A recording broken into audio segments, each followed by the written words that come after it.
Alors, nous avons Artemisia. Bien. Nawel. D'accord. Michou Kurti. Ok. Pomme. Tu es là. Parfait. Et Wayne ASMR. Très bien, tout le monde est là. Vous êtes sur une petite classe.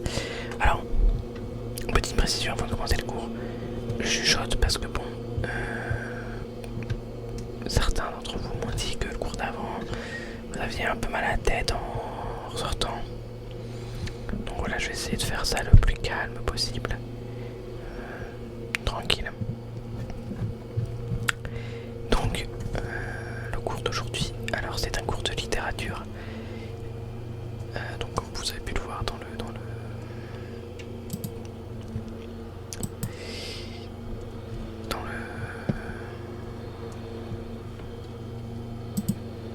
guide.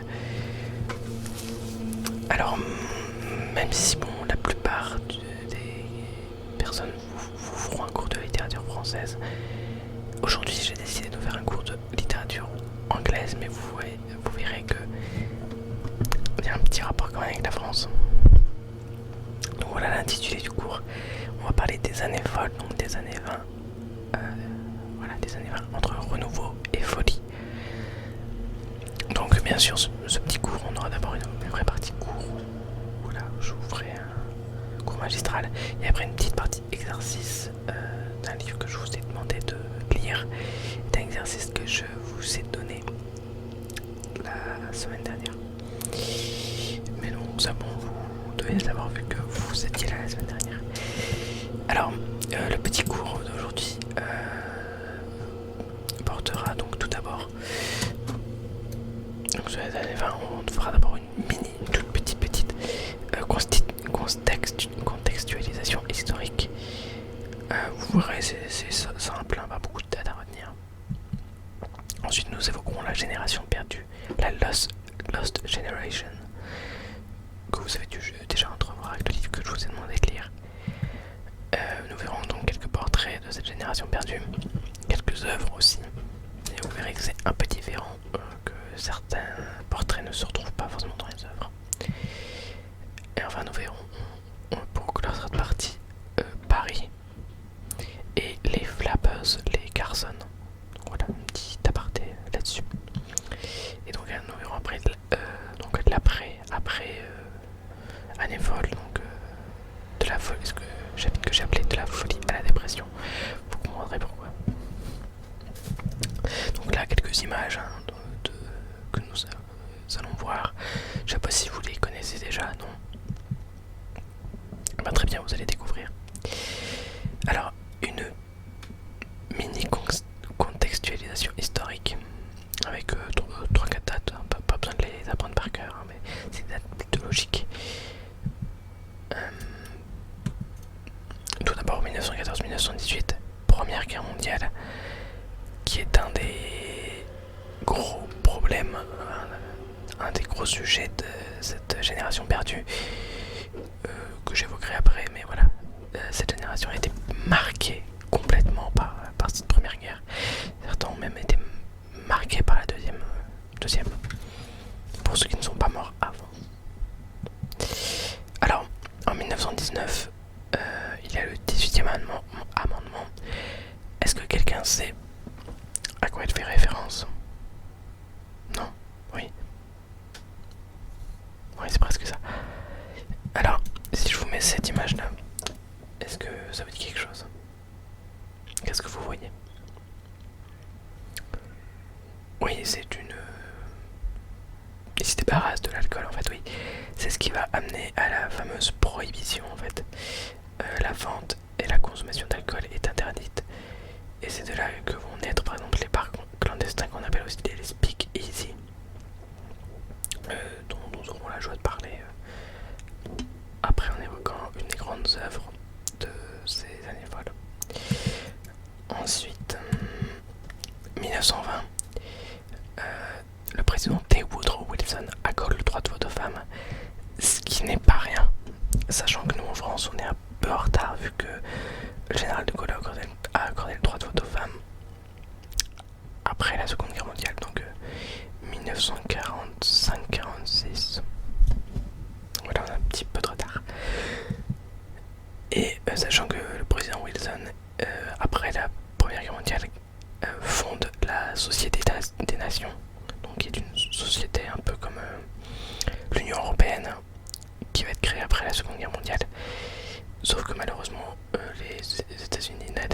Société des Nations. Et donc, qui va s'échouer avec la Seconde Guerre mondiale. Hop. Et donc, comme je vous l'ai dit, on a une grosse production littéraire issue de la World War I, la Première Guerre mondiale. Bien sûr, on aura aussi de grandes œuvres liées à la Deuxième Guerre, mais cette Première Guerre est très marquante pour quelques auteurs dont on va justement parler maintenant. Alors, celle qui est à la base de l'expression génération perdue, est-ce que vous la connaissez? Alors c'est une des seules femmes, il y en a d'autres, hein, mais c'est celle qui était la plus influente à mon avis lors de cette époque. Est-ce que quelqu'un connaît son nom? Non. Alors son prénom commence par un G, alors c'est un prénom plutôt français. Et on retrouve par exemple son nom, enfin même si c'est pas par rapport à elle, dans un roman de Marguerite Duras. Alors bon, je vais prononcer le nom à l'anglaise. Elle s'appelle Gertrude, ou donc Gertrude, mais je préfère Gertrude. Ça fait plus surtout qu'elle est née le 3 février 1974 aux États-Unis. Elle est morte le 27 juillet 1946 à Paris. Elle a vécu tout début des années 20 jusqu'à sa mort à Paris. Et donc on verra après. Donc Gertrude Stein. La petite devinette que je vous donnais avec Marguerite Duras, c'était le livre Le ravissement de l'Olfenstein, que je n'ai pas aimé d'ailleurs, mais bon, on n'est pas là pour discuter de ça. Alors, donc c'est quelques infos. Souvent je vous mets là 2-3 infos et une citation. Donc, elle a été la femme, enfin plutôt ou Alice Douglas ou Douglas, je ne sais plus, a été sa femme. Qui lui a d'ailleurs, Gertrude Stein a écrit un livre qui s'appelle Autobiographie d'Alice, je crois que c'est Alice B. Douglas ou Douglas. Et bon, bien sûr, si c'est Gertrude Stein qui l'écrit, ce n'est pas une autobiographie, mais en fait elle écrit sa vie tout en montrant la vie de sa femme. Donc voilà, ce qui prouve déjà un certain renouveau, une certaine libération qu'on verra après avec les Garçons, vu que là on a quand même la joie d'avoir une figure féminine homosexuelle qui est vraiment fabuleux pour l'époque. Et donc la fameuse citation, vous êtes tous une génération perdue, dont je vous reparlerai après, qu'elle a dit à Ernest Hemingway, auteur qu'on verra après. Ensuite, alors lui, vous l'avez vu tout à l'heure, est-ce que vous savez qui il est? Alors oui. Alors lui, il est américain, naturalisé britannique. Vous voyez, ils ont tous un peu rapport avec l'Europe. Non. Bon, pas grave. Alors, il a fait une œuvre très compliquée dont je vous parlerai après. Donc Thomas Stearns Eliot, donc T.S. Eliot pour faire plus court, né le 26 septembre 1988 et mort le 4 janvier 1965. Alors, il a gagné le prix Nobel de littérature en 1948, donc avec l'œuvre dont je vais vous parler tout à l'heure. Et une citation, Shanti, qui est la fin de son œuvre phare, dont je vous parlerai tout à l'heure, qui est un auteur assez complexe et en même temps fascinant à lire. Je vous lirai un petit extrait tout à l'heure. Voilà, Gertrude Stein, T.S. Eliot, deux grands auteurs, la génération perdue, mais on va en apporter d'autres. Et voilà, le plus grand auteur, ouais, enfin, c'est un des auteurs phares de cette génération perdue. Alors là, j'ai fait très attention de le mettre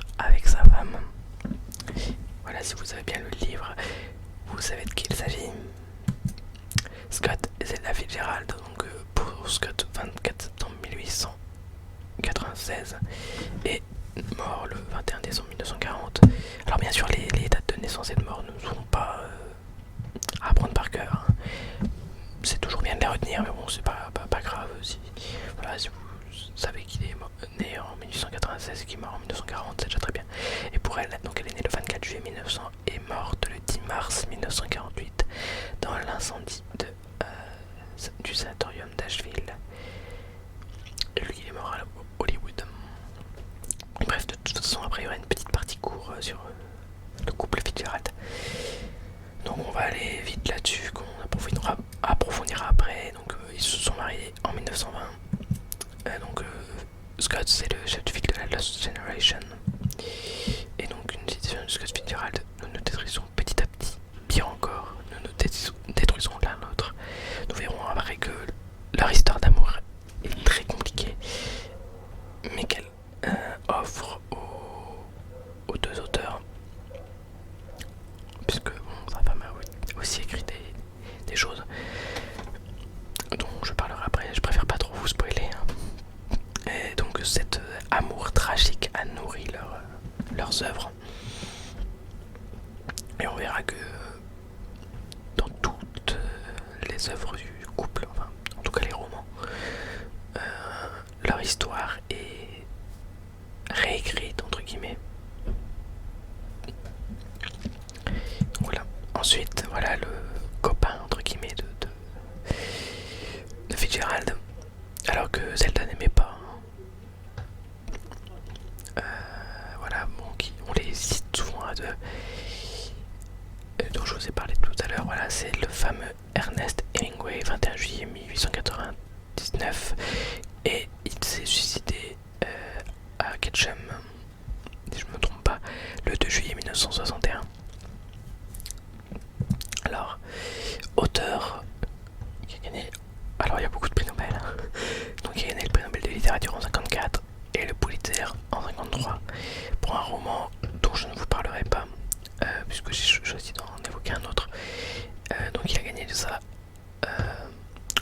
en publiant Le Vieil Homme et la Mer, qui est une histoire simple, c'est l'histoire de Santiago, un pêcheur qui, depuis 83 jours, n'a rien pêché et donc va aller en mer et va rencontrer la plus grosse prise de sa vie et va essayer de la récupérer, mais tout n'est pas gagné.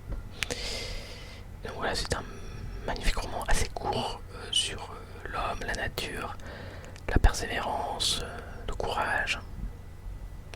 Et voilà, très beau roman que je vous conseille à lire si possible en anglais, même si les traductions vont très bien la faire. Bon, forcément toutes les œuvres sont meilleures en version originale, mais bon, on se contentera de la traduction française, bien sûr. Donc Ernest Hemingway, donc sa carrière a été lancée par Fitzgerald. Et donc une citation, pardon, donc qui vient du Vieil Homme et la Mer: un homme, ça peut être détruit, mais pas vaincu. D'ailleurs, je vous ferai sûrement un petit retour bientôt quand sortira Le Secret Hemingway, un livre de Brigitte Kernel. Mais bon, bref, je vais déjà vous donner assez de références littéraires pour aujourd'hui, donc je pense que vous n'êtes pas obligé de noter celle-là. Ensuite, si je ne me trompe pas, c'est nos derniers auteurs. Bien sûr, il y en a bien d'autres que je n'ai pas cités, comme E.E. Cummings ou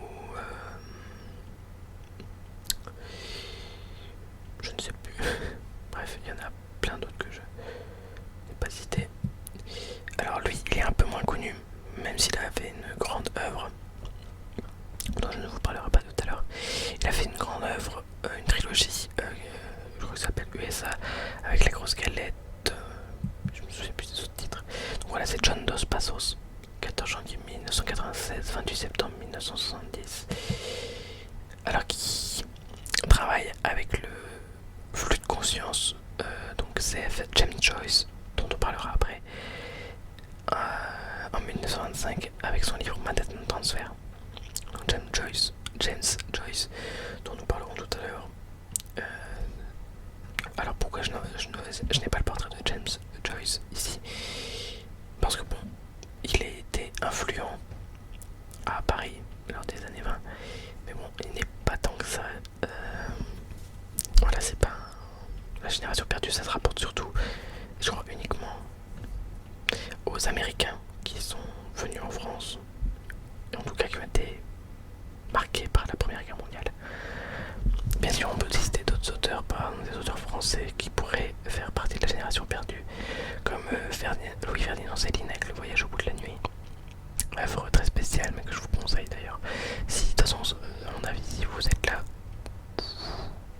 vous aurez à lire Voyage au bout de la nuit, mais voilà, c'est un livre à écouter.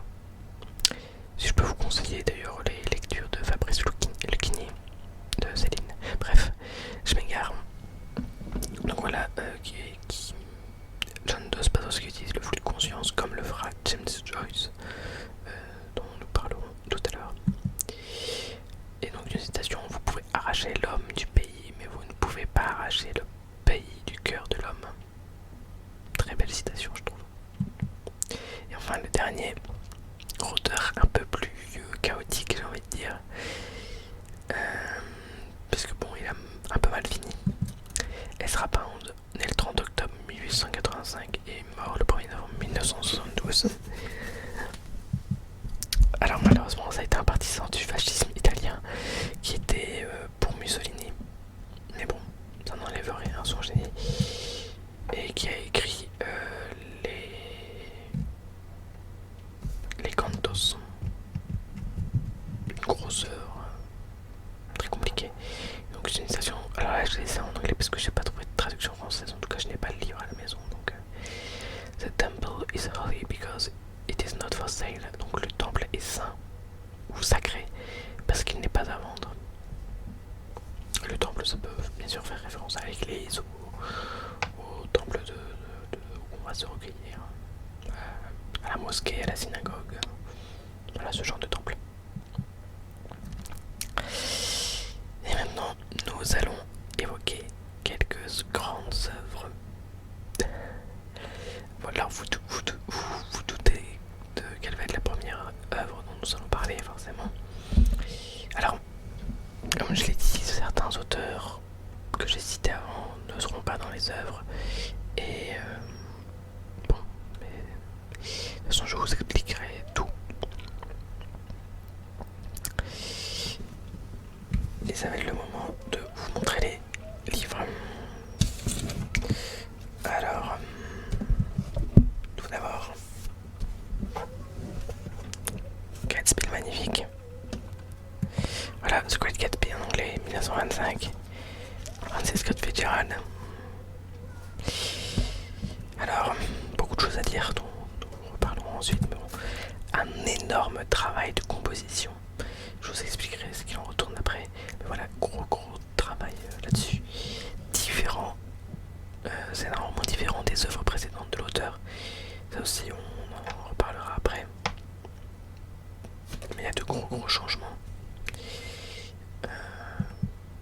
Par contre, ça a été un échec commercial monstrueux, vu que plusieurs volumes du bouquin étaient encore dans les entrepôts de l'éditeur Perkins lors de la mort de Fitzgerald en 1940. Bon. Par contre, il a un bon succès critique, surtout de la part des pairs de de Fitzgerald. Donc Hemingway, Gertrude Stein, Ezra Pound. Bon, forcément le plébiscite et la presse aussi, mais bon, échec commercial cuisant, et pourtant c'est devenu un des plus grands classiques de la littérature américaine du XXe siècle. À présent, il y a eu une remontée, je crois que c'est après la Seconde Guerre mondiale ou dans les années 50-60 que ça a remonté. Donc le roman phare des années folles, si on vous demandez à quelqu'un, un roman qui parle des années folles, ils vont sûrement vous citer Gatsby le Magnifique. Ensuite, donc nous y reviendrons après. The Great Gatsby. Alors, le fameux roman de Ernest Hemingway. Pareil d'une fête. Donc prix Nobel. Alors oui, non, ils ont des prix Nobel de littérature, mais bon, c'est pas pour celui-là. Alors, je vais vous le noter, enfin vous le lire. Mrs. Stein et moi étions encore bons amis lorsqu'elle fit sa remarque sur la génération perdue. Elle avait eu des ennuis avec l'allumage de la vieille fleur de thé qu'elle conduisait et le jeune homme qui travaillait au garage et s'occupait de sa voiture, un conscrit de 1918, n'avait pas pu faire le nécessaire ou n'avait pas voulu réparer en priorité la Ford de Miss Stein. De toute façon, il n'avait pas été sérieux et le patron l'avait sévèrement réprimandé après que Miss Stein eut manifesté son mécontentement. Le patron avait dit à son employé: « Vous êtes tous une génération perdue. » « C'est ce que vous êtes. C'est ce que vous êtes tous, dit Miss Stein.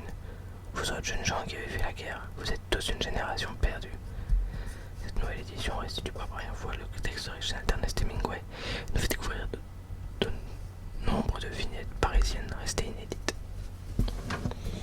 Donc voilà, c'est dans ce roman. Enfin, regardez, 1964.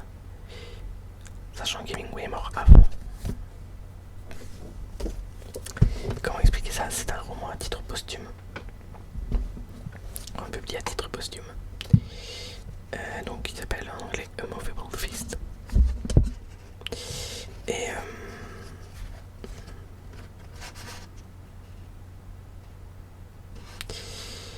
qui parle vraiment de Paris dans les années 20. Donc qui fonctionne par vignette. Voilà, c'est des petits textes, des petits passages. Par exemple, bon, l'introduction on va la passer. Voilà, par exemple, un bon café sur la place Saint-Michel. Voilà, ça fait des trucs qui font peut-être 5-10 pages. Vous voyez, Miss Stein fait la leçon. Shakespeare and Company. Un fou printemps, donc voilà. Qui présente donc, comme je l'ai dit, le Paris des années 20. Et donc ce livre explique la citation de Gertrude Stein alors qu'on fait The Sun Also Rises. Le soleil se lève aussi. Un roman précédent d'Ernest Hemingway où il cite en épigraphe la citation de Gertrude Stein en anglais. Donc voilà, dans le soleil se lève aussi, c'est la première mention de cette citation, mais qui est expliquée dans Paris est une fête. Donc voilà. Donc bien sûr, les romans que je vous présente là ne sont pas forcément à lire, mais si vous le pouvez, c'est mieux. Bon, sachant que celui magnifique a été obligatoire. Donc voilà, comme je vous l'ai dit, publication posthume. Alors, d'autres œuvres. Génération perdue, voilà l'œuvre phare de T.S. Eliot, dont je vous parlais tout à l'heure. La Terre vaine.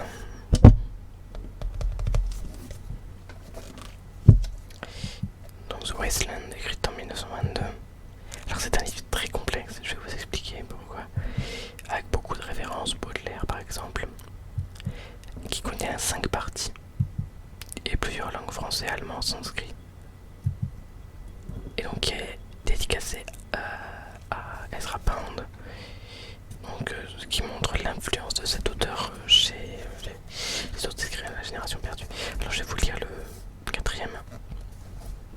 Alors parce que dans ce volume, il y a la Terre-Vaine et d'autres poèmes, par exemple les 4 quatuors, et d'autres poèmes comme par exemple, voilà, un autre poème que je vous conseille, la chanson d'amour de J. Alfred Prufrock. Alors, donc une petite citation. Il n'y a pas même de solitude dans les montagnes, mais des faces enflammées de faces hargneuses qui ricanent au seuil des maisons de boue craquelées.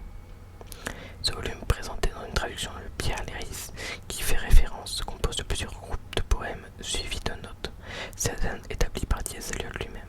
Premier poème, Mercredi creux, Mercredi des cendres, poème d'Ariel, 4 quatuors, éclaire une œuvre poétique qui a dominé la première moitié du XXe siècle. La Terre-Vaine, le chef-d'œuvre de T.S. Eliot, désormais considéré comme un classique de la poésie anglo-saxonne, complète ce recueil. Pardon, je vais vous lire le début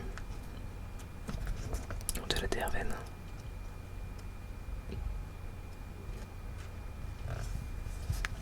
Avril est le plus cruel des mois, il engendre des lilas qui jaillissent de la terre morte, il mêle, soutenant ses désirs, il réveille, par ses pluies de printemps, les racines inertes. L'hiver nous tint au chaud de sa chaîne oublieuse, couvrant la terre, entretenant de tubercules secs une petite vie. L'été nous surprit, porté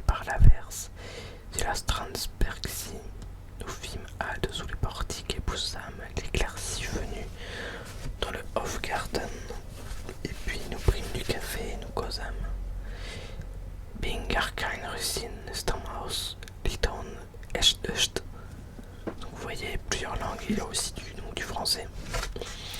Notamment donc, à la fin de cette première partie, The Burial of Death. La dernière dernier verset, You hypocrite lecteur, mon semblable, mon frère.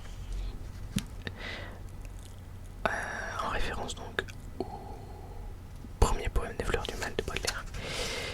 En sachant que la partie que je vous ai lue en anglais c'est April is the cruelest month, spreading lilacs out of the dead land, mixing memory and desire, stirring the whole roots with spring rain. Winter kept us warm, covering us in forgetful snow, feeding a little life with dried tubers. Summer surprised us coming over the Starnberg sea. With a shower of rain, we stopped in the colonnade and went in the sunlight into the garden and drank coffee and talked for an hour. Berger kind rest in the stone house, loud and echt. Et donc il y a cette première phrase qui est célèbre. Il y a aussi I will show you fear in a handful of dust. Je te montrerai ton effroi dans une poignée de poussière. Magnifique. Et donc les 5 poèmes. Donc, alors, l'enterrement des morts. Donc 1, The Burial of Death. 2, une partie d'échecs, A Game of Chess. 3, le sermon du feu, The Fire Sermon. 4, Death by Water, mort par eau. Et 5, ce qu'a dit le tonnerre. Le tonnerre, What the Thunder Said. Et donc le premier.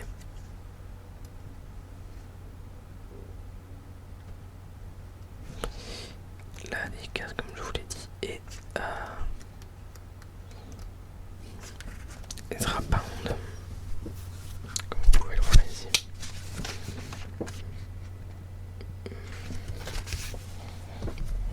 Donc voilà pour les Terrennes de T.S. Eliot.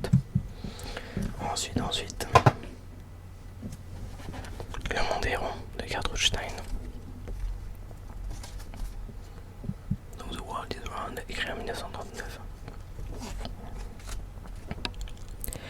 Donc je lis le 4e de couverture. Elle graverait sur l'arbre une rose et d'une rose, et d'une rose et d'une rose et d'une rose, jusqu'à en faire tout le tour, pardon. Ces roses qui, assises ou non sur une chaise bleue, voient le monde et les animaux autour d'elle. Ces roses qui, avec ou sans son cousin Willy, pensent, chantent, pleurent et va sur la montagne. Voilà pour l'histoire, si l'on veut une histoire. La version bilingue permet d'incarner les tribulations de Rose et Willy dans un texte à la fois chanson, poème, comptine et légende, tout en goûtant la langue de Gertrude Stein, si magnifiquement musicale. Donc voilà, donc c'est une poésie novatrice qui aussi entre prose et vers. Voilà. Et une forme de vers. Par exemple, un extrait de Willy et son lion. Donc c'est au milieu.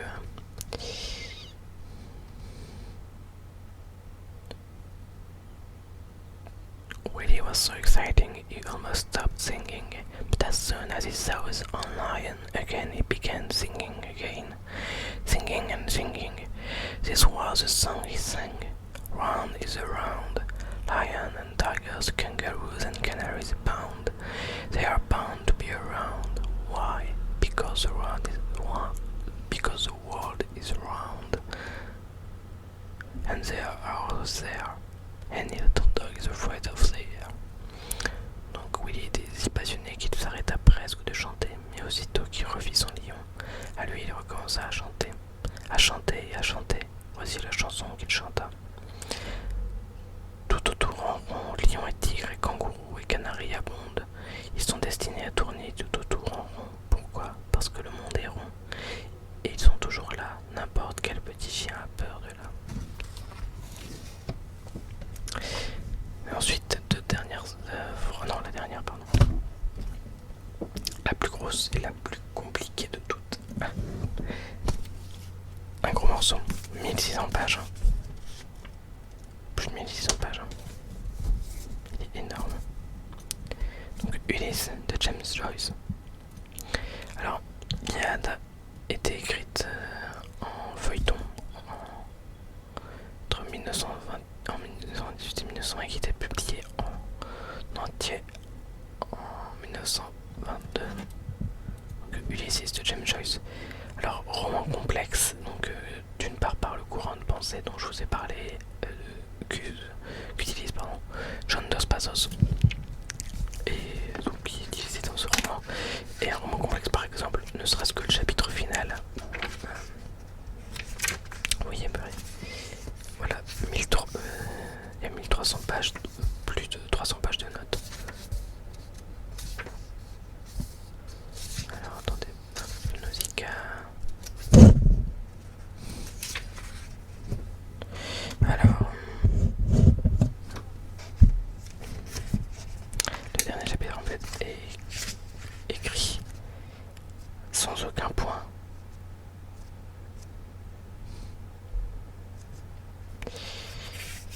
Et donc ça rend le tout très difficile à lire. Mais voilà, c'est une œuvre dont je voulais parler tellement elle est insaisissable. Et donc une œuvre montrant le flux de pensée comme je vous l'ai dit, et qui est une réécriture de l'Odyssée d'Homère, d'où le titre Ulysse. Donc qui fait en fait qui est le parcours de quelques personnages en une journée. Et donc en référence par ce qui est donné, pardon, je l'ai mal écrit, Bloomsday. Il y a le T qui est en trop. Donc le 16 juin, où des fans de Joyce refont le parcours d'Ulysse en citant des passages du livre.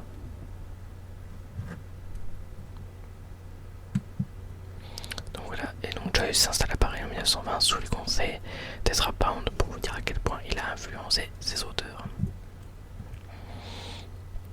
Maintenant donc, après les œuvres et les auteurs, nous allons parler de Paris et des Flappers. Hop.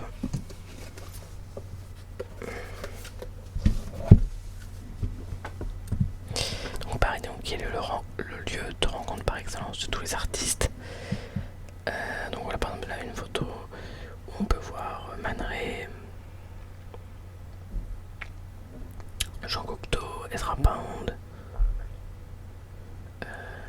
voilà et plein d'autres. Comme vous pouvez le voir, bon, il n'y a pas tous les autres, mais je vais vous montrer après en parlant de Fitzgerald. Paris n'est pas la seule reste en mémoire grâce à Fitzgerald par exemple, dont je vous parlerai après. Donc, notamment la Côte d'Azur. Un film à voir.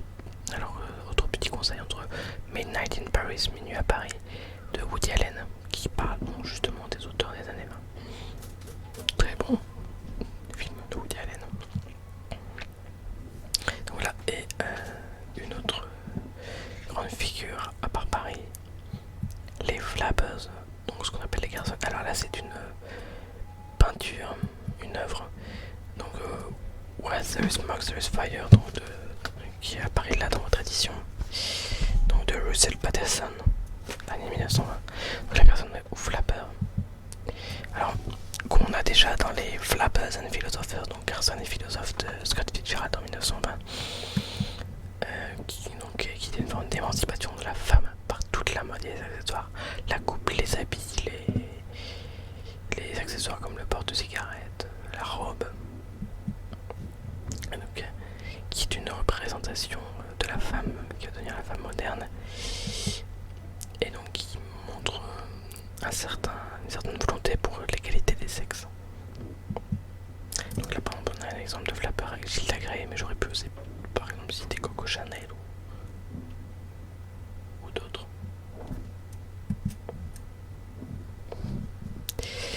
Et l'après, de la folie à la dépression,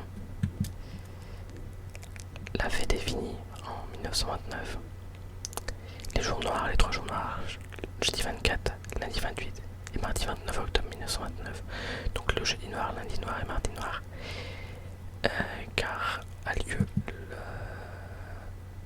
le grand krach boursier de 1929, qui est là à cause d'une grosse bulle spéculative qui a éclaté, comme tous les gros cracks, et donc qui a fait monter une hausse du chômage, et donc qui a favorisé la montée des extrêmes en Europe. Donc, voilà, 29, on n'est pas loin 1945, 10 ans plus tard.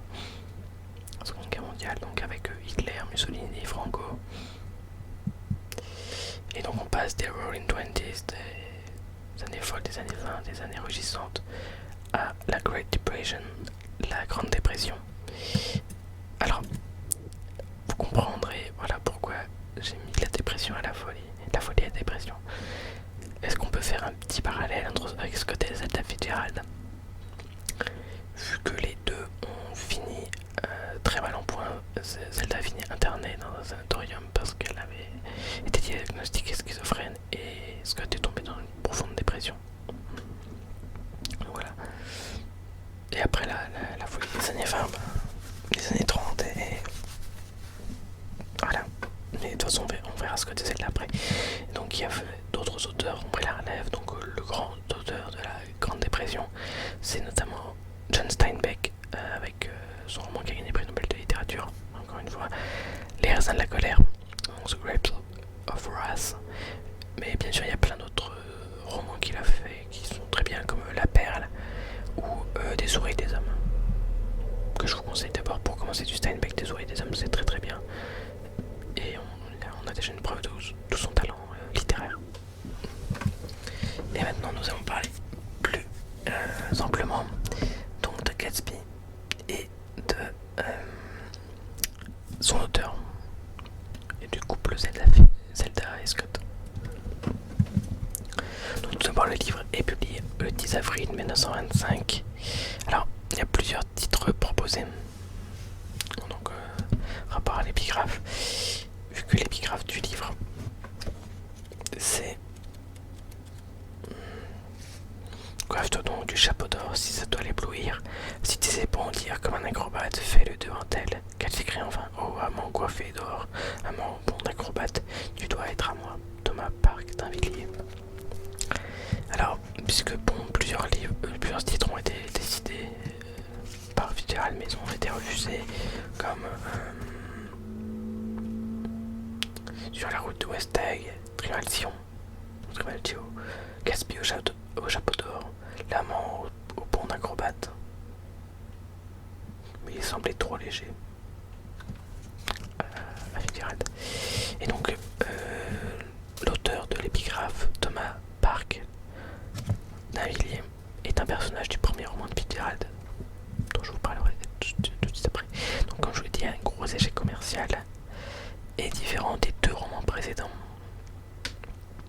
Et ça, je vous en parlerai quand j'évoquerai les deux premiers romans de Fitzgerald. Et donc, comme tous les romans de Fitzgerald, il est suivi d'un recueil de nouvelles. Donc là, dans ce cas-là, c'est All the Sad Young Men, tous les jeunes gens tristes.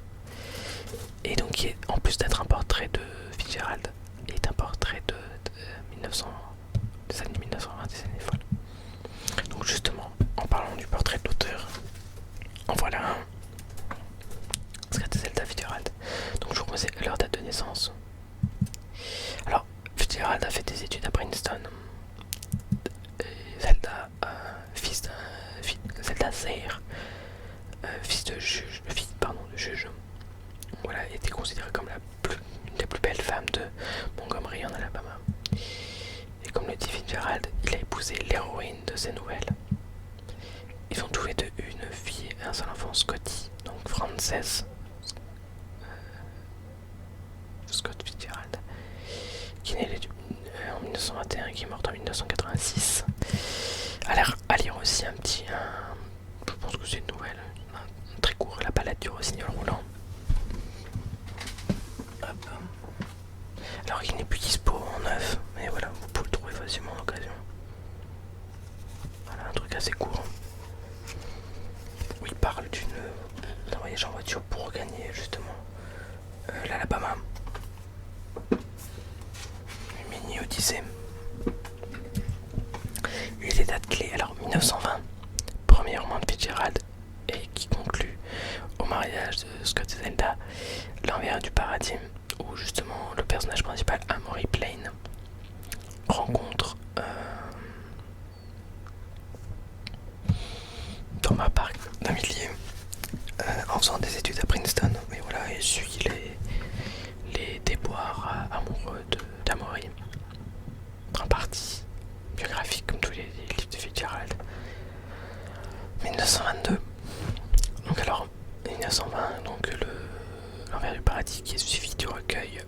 Lovers and Philosophers. 1922, Poétanée, donc The Beautiful and Damned. Ah oui, l'envers du paradis, c'est This Side of Paradise. Donc l'envers, pardon, Poétanée, The Beautiful and Damned. Voilà, une histoire d'amour entre Gloria et Anthony, qui vont encore parler d'argent et du couple. Donc suivi par Tales of the Jazz Age, conte de l'âge du jazz, de l'art du jazz, ou de l'âge du jazz, pardon, ça dépend de votre traduction, dont est issue la nouvelle qui a donné le film L'étrange histoire de Benjamin Button. Voilà, c'est un truc qui fait peut-être 20 pages. Et ça a été dédié en un film de 2 heures. Bon, bref. Donc ensuite 1925, donc Gatsby Magnifique, Great Gatsby, suivi par Twitch Enchantrist. 1934, D'André la nuit, qui raconte justement les problèmes de Scott et Zelda dus à la maladie de Zelda. Donc voilà, avec la Côte d'Azur, justement, ça commence sur la Côte d'Azur, en France, d'ailleurs la première. Voilà. Première phrase du roman, c'est: sur les bords charmants de la Méditerranée, à mi-chemin entre Marseille et la frontière italienne, se dresse un vaste et fier hôtel aux murs roses. Voilà, après il parle des étrangers de Gauss, de Cannes.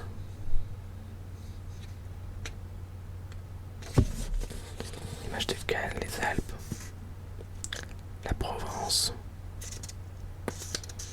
Voilà.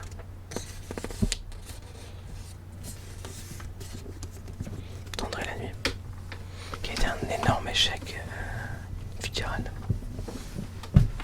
Et donc son dernier roman inachevé.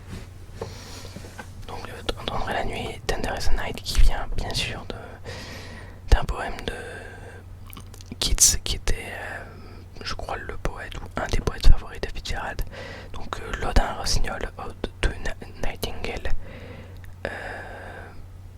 Alors il est là-bas, mais bon, si vous avez l'occasion de lire l'Ode à un rossignol et même toutes les autres œuvres de Keats,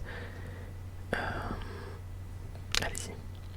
Et donc son dernier roman, The Last Tycoon, le dernier Nabab, publié en 1941 à titre posthume, vu qu'il n'a pas eu le temps de l'achever après sa mort, même s'il a laissé quelques notes. Donc voilà, qui raconte son histoire de scénariste, vu qu'à la fin de sa vie, Fitzgerald est devenu scénariste pour Hollywood, même s'il n'a jamais été vraiment crédité pour des films, peut-être un ou deux. Et d'ailleurs, en parallèle de ça, il a aussi écrit une série de courtes histoires de nouvelles, les histoires de Pat Hobby, donc qui est l'histoire d'un scénariste qui vit des aventures. Par contre, je ne sais plus l'année des histoires de Pat Hobby. Voilà, et entre deux, il a écrit plein d'autres nouvelles, notamment un recueil de nouvelles qui est sorti il n'y a pas longtemps, des nouvelles qui ont été retrouvées. Je me tuerai pour vous, I Die for You and Other Love Stories, et donc il y a d'autres nouvelles et d'autres nouvelles inédites. Donc voilà, de toute façon je vous conseille tous les livres de Fitzgerald. Peut-être que l'envers du paradis est un peu moins accessible que Gatsby Magnifique, mais bon. Et donc 1932, le seul roman de Zelda, pour lequel Scott a eu beaucoup de jalousie. Accordez-moi cette valse. Accordez-moi cette valse, c'est un roman autobiographique dans lequel Zelda Fitzgerald a transposé sa vision toute personnelle de son mariage avec Scott Fitzgerald. Elle y apparaît elle-même sous le nom à peine voilé d'Alabama Beggs, incarnation de ces belles du Sud dont elle était une parfaite représentante. Son mari figure, lui, sous le nom de David Knight. Écrit en 6 furieuses semaines, le manuscrit fut accepté d'emblée par Maxwell Perkins, le propre éditeur et ami de Scott Fitzgerald. Chez Scribners, pardon. Oula, j'ai dû dire Scribners, non c'est Scribers. S'il fut boudé par la critique à sa sa réédition au début des années 50. Ce portrait d'un homme doux et qui s'autodétruit, enfin apprécié à sa juste valeur, est désormais considéré comme une œuvre puissante et mémorable, selon le Times Literary Supplement, dont les personnages et leurs actions tragiques contrastent magnifiquement avec le cadre de cette côte d'Azur ensoleillée où ils évoluent. Au-delà de cette peinture d'une époque et de ses personnages, accordez-moi cette valse est aussi, et peut-être avant tout, un grand roman d'amour. Donc Let Me the Vats de Zelda Fitzgerald.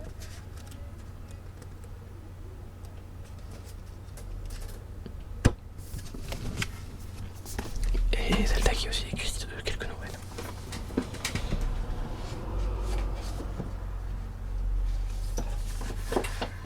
Voilà. D'autres infos sur le couple. Alors oui, Scott qui disait j'ai honté la faculté d'espérer sur les petits chemins qui mènent au sanatorium de Zelda vu qu'elle se fait interner à partir de 1930 où on y diagnostique une schizophrénie. Alors malheureusement elle a des rêves échoués de peinture et de danse mais qu'elle ne peut pas poursuivre. Alors plusieurs petits livres, sur Zelda et sur le couple Fitzgerald, donc Zelda de Jacques Tournier.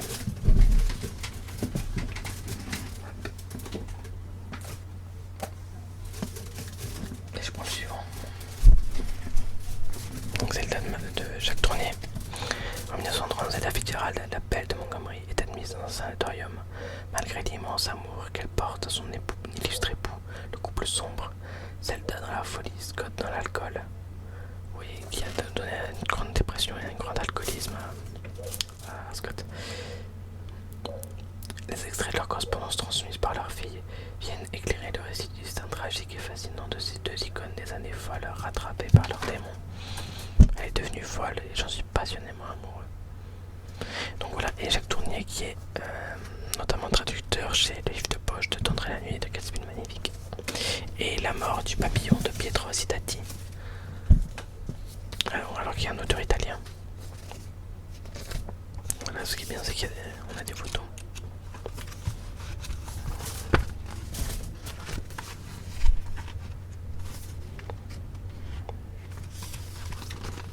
Voilà.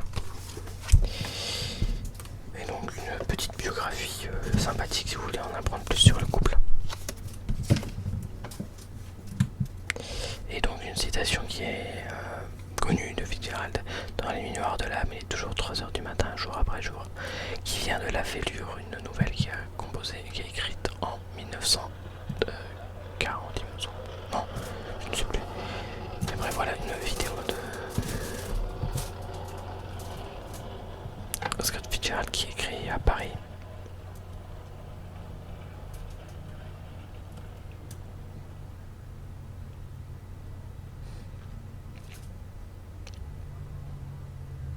Voilà. Donc voilà, donc La Fêlure qui est aussi une nouvelle très que je vous recommande chaudement. Et donc voilà, après Fitzgerald qui écrit à Paris. Fitzgerald, bon, désolé pas qualité de la vidéo, donc qui est là avec le haut à rayures. Donc là à Antibes, donc sur la Côte d'Azur. Bon, c'est des vieilles vidéos, mais bon, ça fait plaisir de voir des grands auteurs comme ça. Bon, après, il y a aussi sur YouTube, vous pourrez des enregistrements. Fitzgerald qui lit Othello. Et qui dit un poème de Keats, je crois, et aussi un enregistrement de T.S. Eliot qui y interviennent. Et donc maintenant, on va passer à la partie pratique après ce petit cours. Un peu de pratique. Alors. Voilà. Alors. Donc. Je vous ai demandé de travailler l'extrait page 88, il me semble, à 90 de Gatsby le Magnifique, du chapitre 3. Ouais. Quelqu'un veut bien le lire?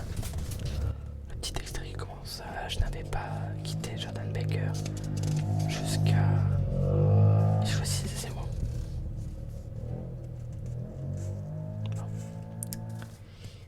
Bon bah je vais le lire alors. Je n'avais pas quitté Jordan Baker nous étions assis à une table avec un homme qui devait avoir à peu près mon âge et une petite personne pétulante qui s'étranglait de rire à la moindre occasion. Je m'amusais enfin. J'avais vidé 2 rinces d'eau de champagne et la soirée s'était transformée à mes yeux en quelque chose d'imposant, d'essentiel, d'exemplaire. Profitant d'un instant de calme, l'inconnu me regarda en souriant. Votre visage me dit quelque chose. N'étiez-vous pas dans la 3e division pendant la guerre? Exact, au 9e bataillon d'artillerie. Moi, au 7e d'infanterie, jusqu'en juin 1918. J'étais sûr de vous avoir déjà vu. Nous avons évoqué pendant un moment quelques villages de France, pluvieux et grisâtres. Sans doute habitait-il les environs, car il m'apprit qu'il venait d'acheter un hydravion et qu'il comptait l'essayer le lendemain matin. Voulez-vous l'essayer avec moi, cher vieux? Juste un petit tour au-dessus du détroit, sans nous éloigner du rivage. À quelle heure? Celle qui vous convient. J'allais lui demander son nom quand Jordan se tourna vers moi en souriant. Vous vous sentez mieux maintenant? Beaucoup mieux. Et j'expliquai à celui dont je venais faire la connaissance. C'est une soirée très étrange pour moi. Je n'ai pas encore rencontré mon hôte. J'habite tout près. J'agitai la main en direction de la haie invisible qui nous séparait. Et ce Gatsby qui m'a fait porter une invitation par son chauffeur. Il me regarda un instant, comme s'il n'était pas sûr d'avoir compris, et brusquement. Gatsby, c'est moi.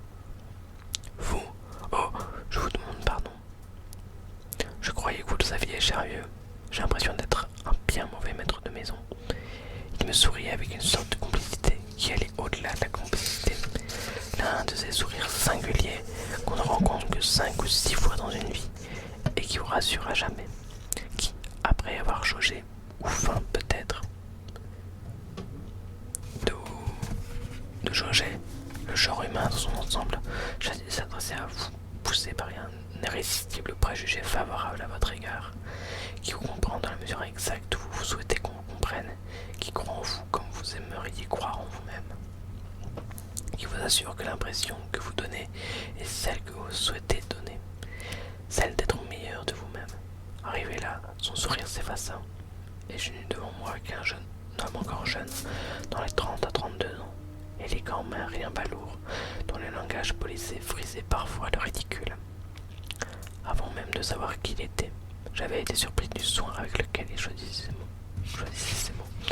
Alors je vous avais demandé de faire un petit exercice, une petite introduction sur autour de voilà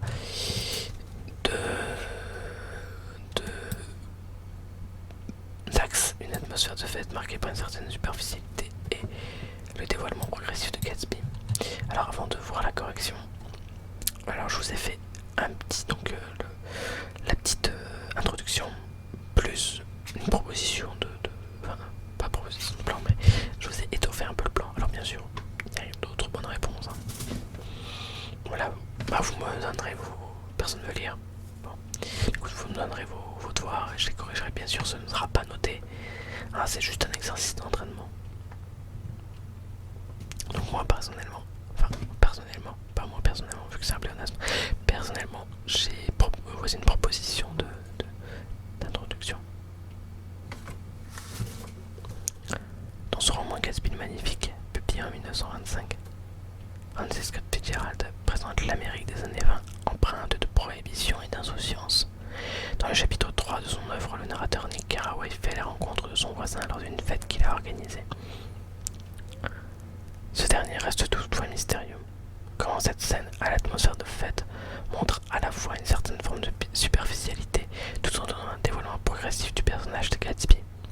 Il sera tout d'abord possible de voir que cette atmosphère de fête est rendue possible grâce aux autres personnages, mais aussi grâce aux détails. Enfin, nous verrons que le personnage de Gatsby se dévoile de manière lente, tout d'abord avec des dialogues représentatifs, mais aussi grâce à une description que le narrateur fait de lui. Donc, une atmosphère de fête marquée d'une certaine superficialité à une certaine grandeur. Alors tout d'abord, on a un personnage qui s'étranglait de rire à la moindre occasion, qui est une hyperbole, une exagération. Donc voilà, elle s'étrangle pas vraiment, mais voilà, le narrateur exagère. 2 rince-doigts de champagne, c'est pas des coupes, c'est carrément des rince-doigts. Et enfin, essentiel, exemplaire pour décrire la fête, une accumulation d'adjectifs qui donne une grandeur à la fête, imposant et sans... On pourrait même accumulation ascendante vu qu'on va de plus en plus haut, imposant, essentiel, oui, nécessaire, exemplaire. Et ensuite, une atmosphère marquée par une certaine superficialité. Donc elle va apparaître. Alors on a une allitération, une petite personne pétulante, une allitération P et des T aussi. Je m'amusais enfin. Voilà, qu'il faut donner l'air de tout le monde doit s'amuser, voilà. Tout le monde doit paraître heureux. Alors l'inconnu venait d'acheter un hydravion, voilà. Vous montrer qu'on a des richesses, qu'on est, voilà. Puisque toutes les personnes là-bas sont des personnes riches qui profitent de la générosité de Gatsby. Et enfin j'ai l'impression, j'ai l'impression d'être bien mauvais maître de maison. C'est l'impression qu'on donne, qui donne, et on verra aussi par rapport au personnage de Gatsby, que l'impression est très importante. Et enfin Gatsby m'avait porté une invitation par son chauffeur, voilà, qui donne déjà une idée du personnage de Gatsby, et aussi paraître, voilà, je vous invite cordialement à la fête. Alors qui était, je vais vous retrouver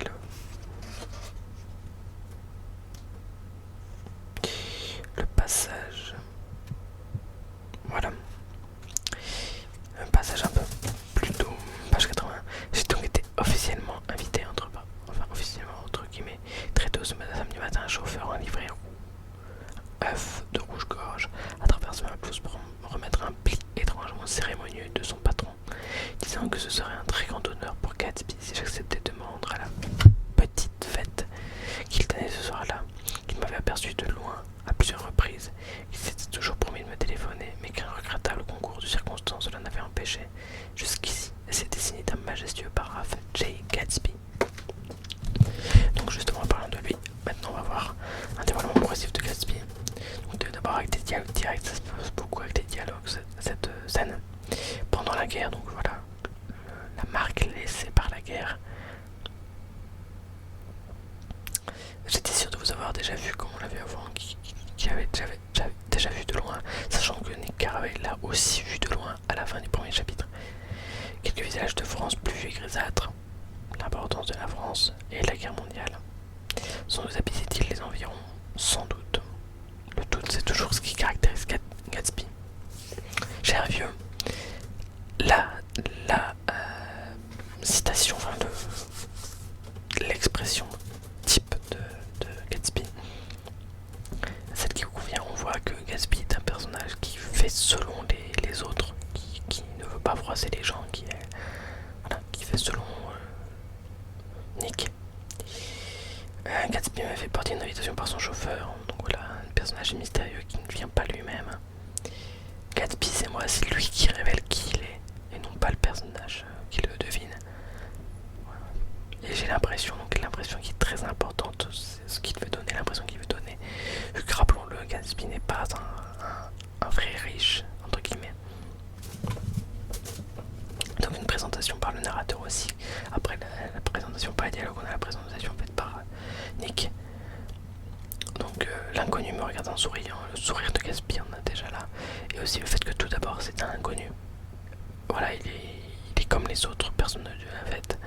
Il n'attire pas l'attention sur lui, il reste un inconnu. La description du sourire, voilà, qu'on a là, sourire avec une sorte de complicité. Donc je ne vais pas vous mettre toute la citation. Alors, on sait qu'il est jeune, un rien balourd, et dans le langage policé, plus avec le soin avec lequel il choisissait ses mots.